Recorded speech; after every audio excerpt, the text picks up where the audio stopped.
Henry David Thoreau called a realometer, a built-in sense that every positive and negative construction we perceive as real is elusively real and only elusively understandable. Those of us who write poems and stories are consequentialists, aren't we? In our poems and stories, the more we individually dedicate ourselves to attentiveness, to full presence to the ways of being and becoming in the smallest phenomena before us, the more we recognize the consequence will be responsiveness. When we are truly responsive, we are truly alive. Aliveness. Aliveness is the mission of the artist, whose most powerful work causes silence. What W.B. Yeats called the moment when we live with a clear, perhaps even with a fiercer life because of our quiet. A reader brought alive falls silent and finds her authentic voice rising out of that silence. A reader brought alive is inherently radicalized.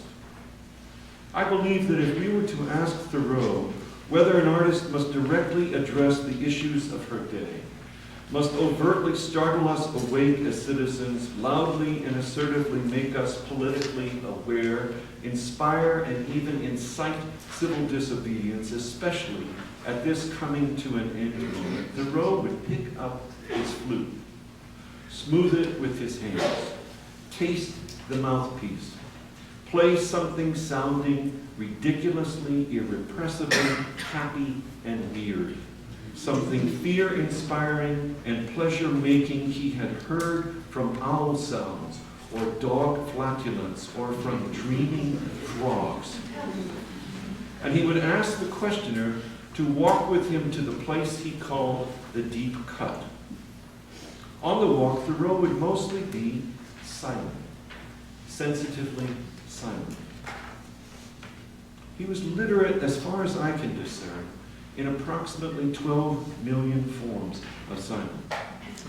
Only if his silence formed a mutual field of connection would he feel anything but the urge to go to his own journal for his own very private singular dialogue there with you, there with the world, and there with the person and persona of Thoreau.